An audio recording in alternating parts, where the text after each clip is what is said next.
നമസ്കാരം. കഴിഞ്ഞ 2 വർഷങ്ങൾക്ക് മുമ്പ് പോലീസ് കേരളത്തിലെ ഓൺലൈൻ മാധ്യമ സ്ഥാപനങ്ങളിൽ നടത്തിയ റെയ്ഡുകൾ പൊതുസമൂഹം മറന്നിരിക്കാനിടയില്ല.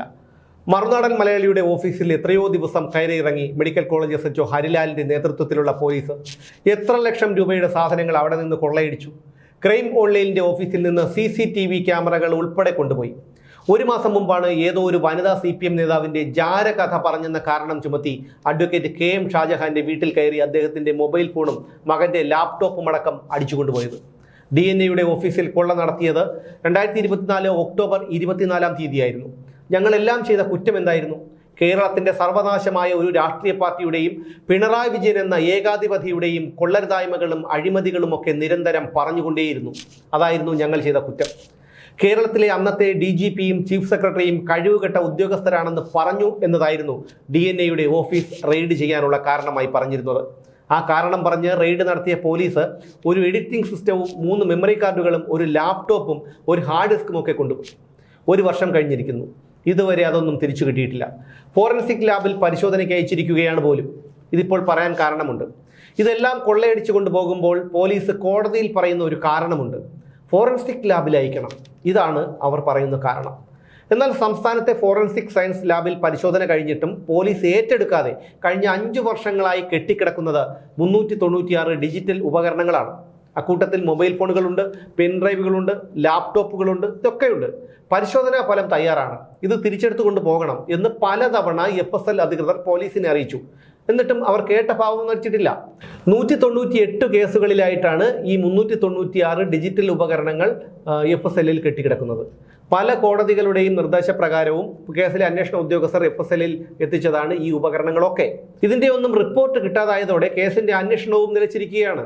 320 മൊബൈൽ ഫോണുകളും 14 പെൻഡ്രൈവുകളും 12 ലാപ്ടോപ്പുകളും ഇക്കൂട്ടത്തിലുണ്ട്. കൂടാതെ മറ്റ് 50ഓളം ഉപകരണങ്ങൾ വേറെയുമുണ്ട്. ഓരോ ഫയലും ഓരോ ജീവിതമാണെന്ന് തള്ളുന്ന ബഹുമാനം സർക്കുലർ ഇറക്കി വാങ്ങുന്ന ഒരു മുഖ്യമന്ത്രിയുണ്ട് കേരളത്തിൽ. പേര് പിണറായി വിജയൻ. ഈ പിണറായി വിജയന്റെ കീഴിലാണ് ആഭ്യന്തര വകുപ്പും ഫോറൻസിക് സയൻസ് ലാബും എന്നുകൂടി അറിയണം.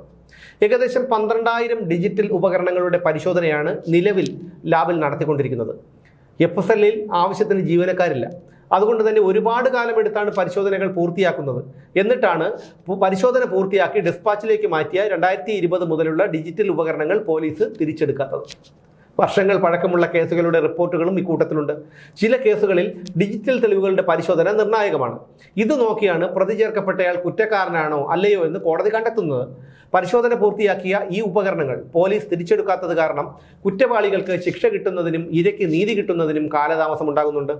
പരിശോധന പൂർത്തിയാക്കി റിപ്പോർട്ട് തയ്യാറാണെന്നും ഏറ്റെടുക്കണമെന്നും പലതവണ പോലീസ് ഉദ്യോഗസ്ഥരെ അറിയിച്ചിട്ടും ഏറ്റെടുക്കാത്തതിന്റെ കാരണം മനസ്സിലാകുന്നില്ല എന്നാണ് FCL ഉദ്യോഗസ്ഥർ പറയുന്നത്. FCL ഉദ്യോഗസ്ഥരുടെ അറിയിപ്പ് SHOയ്ക്കാണ് കിട്ടുന്നത്. ആ കേസ് അന്വേഷിച്ചുകൊണ്ടിരുന്ന ഉദ്യോഗസ്ഥൻ സ്ഥലം മാറി പോയിട്ടുണ്ടെങ്കിൽ പകരം വരുന്നയാൾ അത് അവഗണിക്കും. ജാമ്യത്തിലുള്ള പ്രതിയെ സഹായിക്കാനായും ചില ഉദ്യോഗസ്ഥർ ഇങ്ങനെ കണ്ണടയ്ക്കാറുണ്ട്. ഇതെന്തുകൊണ്ടാണെന്ന് അറിയാമോ? ഞങ്ങളെപ്പോലെയുള്ള ഓൺലൈൻ മാധ്യമങ്ങളെ പരമാവധി ദ്രോഹിക്കണം, പൂട്ടിക്കെട്ടിക്കണം. ഇത് മാത്രമാണ് പല കേസുകളിലും പോലീസിന്റെ ഉദ്ദേശം.